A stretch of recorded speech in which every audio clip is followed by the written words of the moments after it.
Hello and welcome to this edition of the CrushCast. I'm Jesse with a J, Morrison, joined by Yessie with a Y, Diaz. And today we have a very special guest.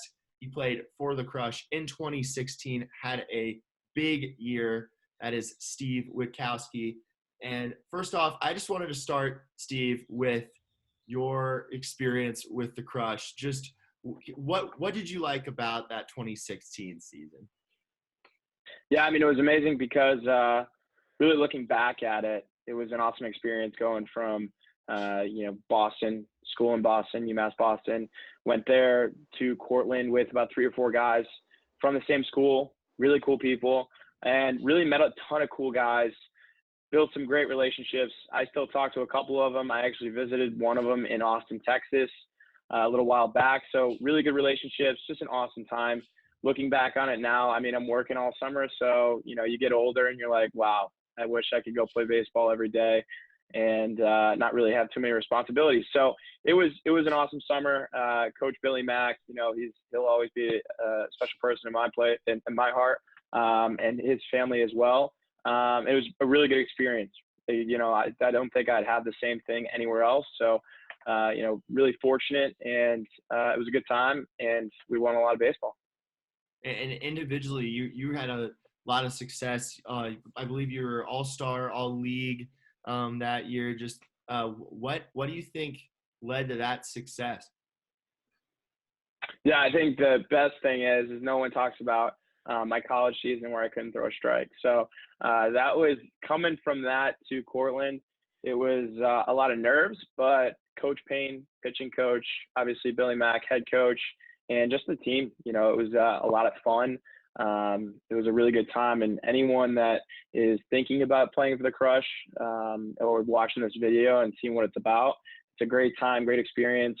And you really can't trade that for anything. So it was just a lot of laid back, filling up the strike zone. And success came, but it was a ton of fun. Steve, what would you say was your most challenging game that year in 2016? Definitely the first round of the playoffs. I got to start first game. I think I gave up like 7 runs in 2 innings, and they just couldn't miss a barrel. So, it happens. I wish it didn't happen in the playoffs, but it was I was just throwing strikes and they were hitting them, and I remember looking at my buddy. I was like, dude, I feel like they haven't hit me too well. The Chiefs, they were pretty good, but they were just barreling up baseballs, and that was probably the toughest game all year. But it was a learning experience in its own. And you played with teammates you mentioned from your college, UMass Boston, including Dave Murphy. We had him on. He was on the show? Yeah, he was on the show. You should go check out it's one of our first episodes of this.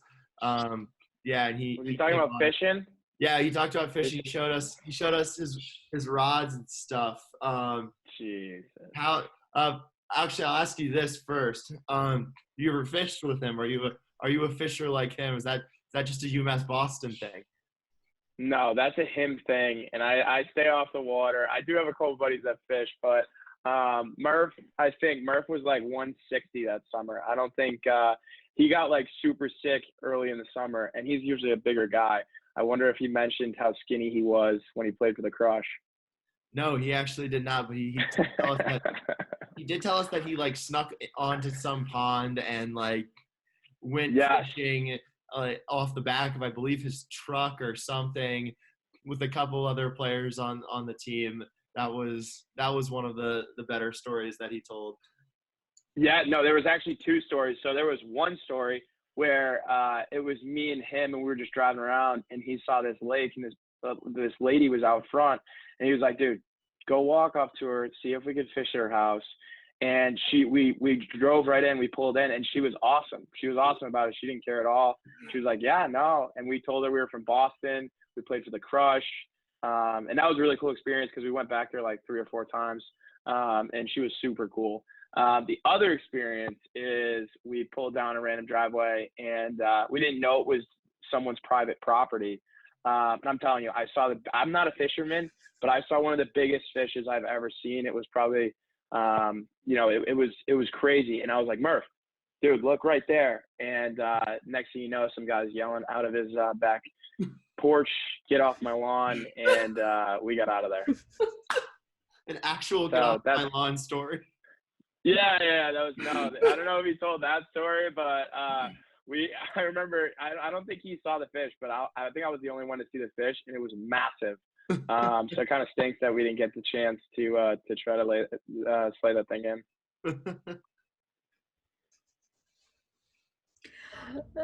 All right. So following up with that one, when you played with the Crush, did you guys have nicknames for each other?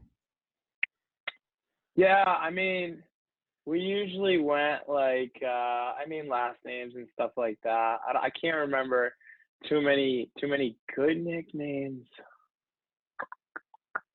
I can't, there was obviously like a lot of last names. I was Witko, Billy Mack. I don't know about the nicknames. I don't think there was any ones that kind of stood out for me. Who had the worst walk-up song? Oh man, that's a good question. I'm trying to think. I remember Brody Santilli had a sweet walkout. I remember George Holland had a sweet walkout, Little Chance the Rapper that I've never heard before. But worst walkout, I think Taplin had something that was just brutal. And he would come out of the pen, and it wasn't great. But I couldn't remember specifically on any really bad walkouts. What was yours? Mine was Blase remix from Ty Dolla $ign. Okay. I don't know. It's kind of a throwback. But that was a walkout I stole from my buddy at college, and no one knew it was his. So it is what it is. And Murph talked about playing at UMass Boston. I know you mentioned that you didn't have the best like numbers there, but did you still enjoy your experience and like playing, going to school in a big city and everything? Yeah, and UMass Boston, I mean, I had the sophomore year was bad, but the freshman year was good. I mean, I got hurt senior year, but great program, phenomenal coaching staff, Coach Eigebrodt. They actually, we got a mini Fenway Park, a couple $1 million facility, and it overlooks the skyline of Boston. So if you're from around Boston and you're looking to go, low D1, even D2, D3, great school. And they're always, we went to the College World Series my junior year. They went to the College World Series last year. Great program. It was an awesome experience, and met a lot of good people there as well. What would you say was one of your favorite games where you struck people out, like no one walked? I feel like the first part of the season was, I think I was at one point where I was at like 25 innings pitched with like a .7 ERA. And I kept looking at the UMass guys. I was like, dude, I don't know what's going on. It's just getting people out, and this is just so easy. And sometimes baseball is one of those games where it's like, if you're on and you're confident, it's so easy to just keep it going. So I would say, honestly, the first half of the year, everything was just so easy, so fluent. And, I definitely enjoyed every minute of it, but there was a couple of games in there where it was going 7-8 innings and just feeling myself, feeling confident and having fun with it. And something that I've always wondered, just a general baseball question, or I just wonder this actually, which, there's people talk about hitter slump. I'm in a hitter slump, hitting 150 this month for a major league player. Like, they go through these ruts sometimes. Does that happen for pitchers like too, or is it mostly just like, oh, I have a couple good starts, bad start, pick it up next game? Like, or is there just like maybe that month of the season, or a couple weeks of the season where you just can't find the strike zone? Yeah, I mean, that's the biggest thing, right? It's like trying to execute on pitches. Finding the strike zone's a big thing. I think that's the toughest part as a pitcher. It's like, hey, if you're not putting up results, that's probably what you're struggling with, whether it's strikes, getting barreled. That really didn't, I mean, except for the end at Cortland, that last game where I didn't throw so well. But, I mean, it happened during the college season. And I think the biggest thing with a lot of these guys, they're playing so much baseball. They're going from like a guy like Murph. He played, started every game, shortstop, played 45 games. We made a long postseason run. And then he comes back to the Crush and he plays another 35 games, 40 games. And after that, I mean, that's a long season to play 80 games. I mean, you think about some of these Major League Baseball players who are just playing 162 games, Cal Ripken, some other guys. It's like that's something you have to appreciate, especially when they don't have crazy slumps or when their emotions don't go like this.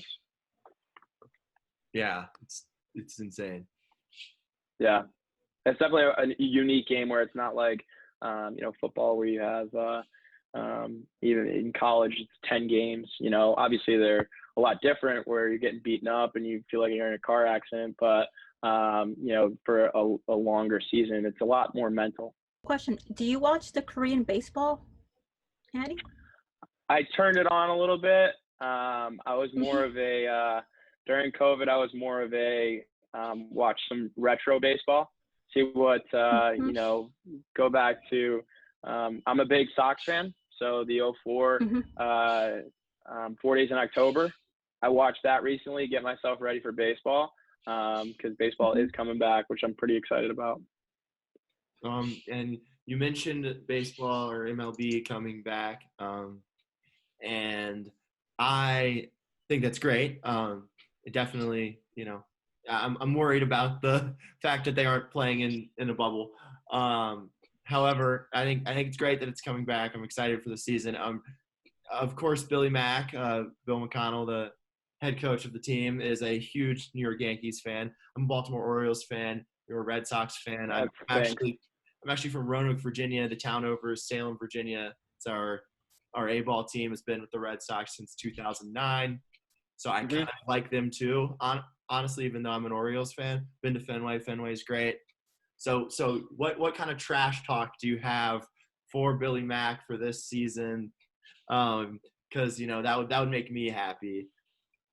Yeah, I mean, I just think the Yankees stink. I mean, they're just I hate. There's no team I hate more than the Yankees. And so when they lose, I feel like it's a win for me. So to see that it's only a 60-game season, I think it's going to be very interesting with a team like the Yankees that are so stacked. They're not going to be able to have all those games where they can prove themselves over 162-game season. So I think it's going to be interesting with, lower level teams. I wouldn't say the Orioles because they are just god awful.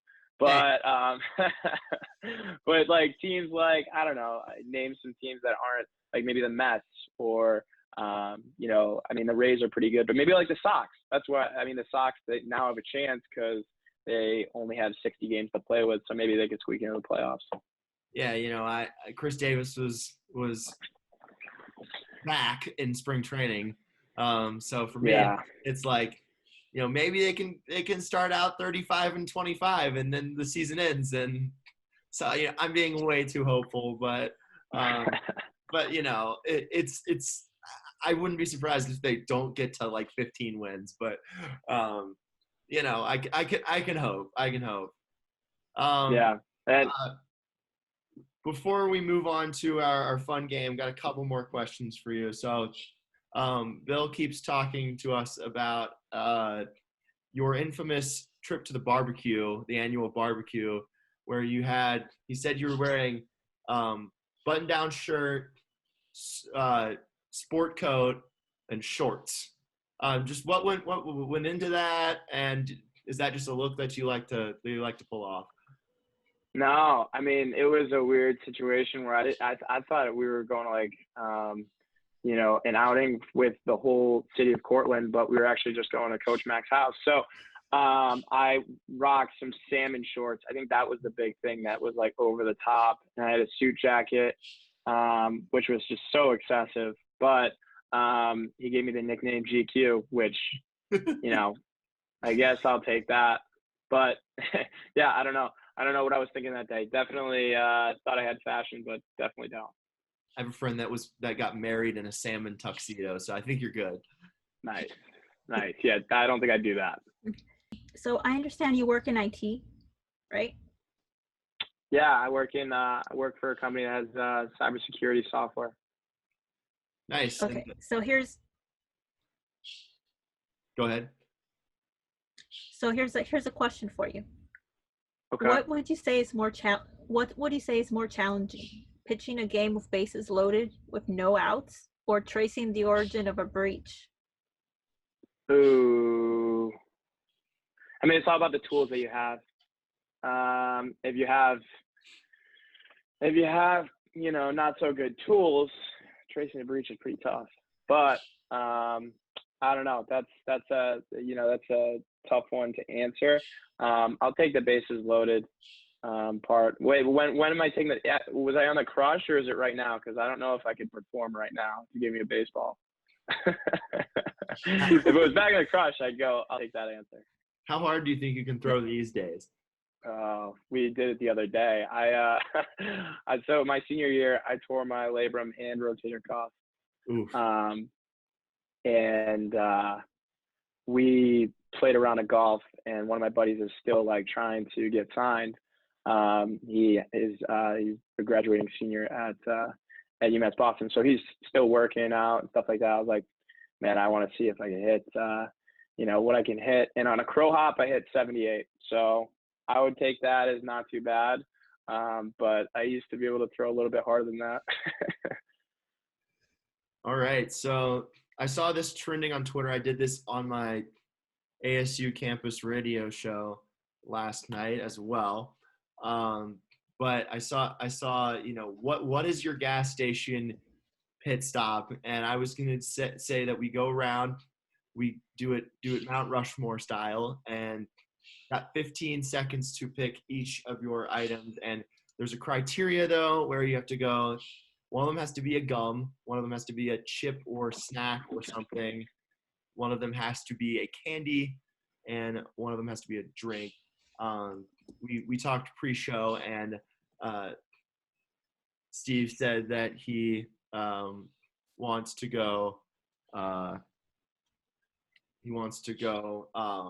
Double up on the candy. Double candy. So that means that you have to take out one of your items. So which one will you take out? No, that's easy. I'm going no drink. No drink. I'm going no drink. Okay, no drink. Yeah, there's no need for a drink.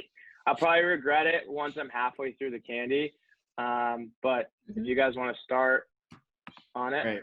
Let's start with the chip segment. I'm going to time 15 seconds per answer, and I'll start with you, Steve. Chip, just chip. Yeah, or with snack or whatever you want. Okay, I'm going to go for chips. I'm going to go Doritos. Doritos, the red kind. That's an easy decision. And in my number 2 would be like baked Lay's. I feel like baked Lay's would be good. All right, Yessie, what is your choice? Oh, my choice. Wise potato. Oh, yeah. Sorry. Go ahead. Wise potato chips. Okay. Salt and vinegar. Interesting choice. You say salt and vinegar? Yeah. Oh, that is an interesting choice. I don't know if I agree with that. What would you get? Mine is this is a staple for my family on road trips. Gotta go with a Funyun. I love the Funyuns. Some people don't like a Funyun. If you eat a whole bag of Funyuns, it's a really bad feeling for the rest of the day. But definitely Funyuns for me. All right, candy. First candy for you, Steve. Yeah, I'm doubling up on candy. I'm gonna go Snickers. Go to. I was actually explaining this the other day. Wait, what was it? Yeah, Snickers is the best type of candy because there's not like two of them. So like Reese's, Twix, there's two of them. So like if you're with somebody else, it's like, hey, can I have one of those? Snickers, it's like, no, you can't have one of these.